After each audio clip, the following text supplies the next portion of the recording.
Art in general brings about happiness and creativity and thought, and these are definitely thought-provoking. Downtown Gainesville is now the home of 27 thought-provoking murals, which have popped up in the span of just 1 year, many from one night to the next. These walls went up like overnight, everybody said, well, how did this happen, This art project was proposed to the city of Gainesville last year and was approved as an economic development project. Now, the 352 Walls experience has taken over downtown, filling up the sides of buildings with huge displays of urban art. And it's an experience. It's like a real magic experience. And how many of those do you have anymore? You don't. There's not a lot of magic. And Brian Douglas, whose artist name is Elbow Toe, was flown here last week to complete not one but 2 murals. He collaborated on the first one with some art students from the University of Florida, and the second he did on his own. I mean, he was literally here by 6 in the morning and then working with lights. We put lights in those trees and he worked until like 10 o'clock at night, every night. Brian explains that contrary to street art, which is illegal, there isn't as much creative freedom in murals.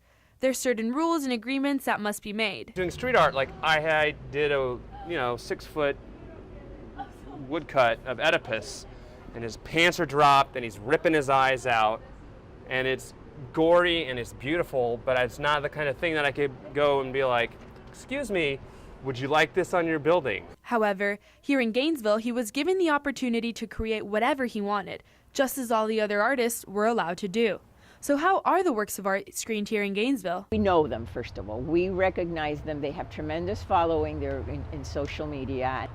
They're actually super artists in their world of urban art. There's also a selection committee made up of museum curators and art collectors who screen and find artists they feel will add to the 352 Walls experience in Gainesville. This committee is crucial to the project because they handpick and choose which artists and which work will be shown to the whole community. We don't want to have 100 walls. We want fewer walls, but high quality walls, great artists. All of the artists have also been rated among the top 100 muralists in the world. In fact, this project has brought in artists from over 15 countries, including the Dominican Republic, Argentina, Puerto Rico, and even Europe. And this massive mural right in back of me, located here in downtown Gainesville, was painted by a couple from the Ukraine who were flown here and spent an entire week working on the piece from morning to nighttime. Each artist has managed to bring their own piece of culture and identity to the Gainesville community. On every single block, there's a different type of style, which I really appreciate. However, all the pieces managed to blend in together to display some common themes. I've noticed an underlying theme of more fantasy and animals, with a bit of brighter colors. And I really appreciate it. I feel like it adds some character to the town. It's been a little over 1 year since the project started, and aside having received only praise for their efforts, none of the murals have been tagged or ruined. Aggie Buedo, WUFT News.